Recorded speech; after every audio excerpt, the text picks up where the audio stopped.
Hi friends, welcome to நட்சத்திரம். நம்ம சேனலை பார்க்குறவங்க லைக் பண்ணுங்க, சப்ஸ்கிரைப் பண்ணுங்க, பெல் ஐக்கானை கிளிக் பண்ணுங்க. இன்னைக்கு நம்ம பார்க்க போற ரெசிபி என்னன்னா பச்சை மாங்காய் பாங்கா.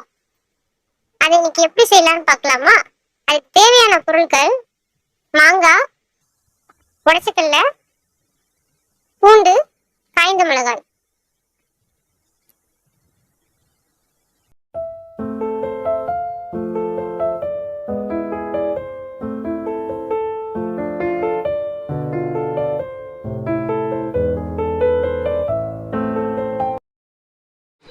ஒரு பேன்ல எண்ணெய் ஊற்றிக்கோங்க. எண்ணெய் காய்ஞ்சதுக்கு அப்புறம் பூண்டை அதில் வதக்கி எடுத்துக்கோங்க. பூண்டு ப்ரௌன் கலராக மாற வரைக்கும் வதக்கிடுங்க. இப்போ பாருங்க, பூண்டு ப்ரௌன் கலராக மாறி வந்துட்டு இருக்கு. ப்ரௌன் கலராக மாறினதுக்கு அப்புறம் அடுப்பை ஆஃப் பண்ணிடுங்க. மாங்காவை இந்த மாதிரி சீச்சி எடுத்து வச்சுக்கோங்க.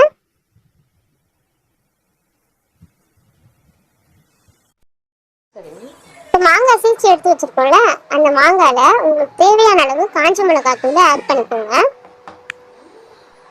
உடச்சக்கல்ல தூள் அதில் ஆட் பண்ணிக்கோங்க. உங்களுக்கு தேவையான அளவு ஆட் பண்ணிக்கோங்க.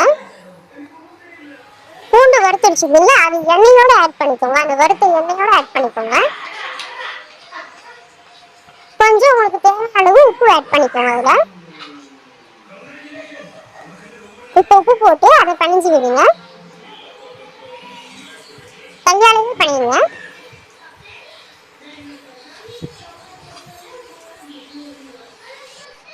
மாங்காவை நல்லா கையாலேயே கிளறி எடுத்து வச்சுக்கோங்க. அவ்வளோதான் ஃப்ரெண்ட்ஸ், சுவையான பச்சை மாங்காய் பாங்கா ரெடி ஆயிடுச்சு. Thank you friends.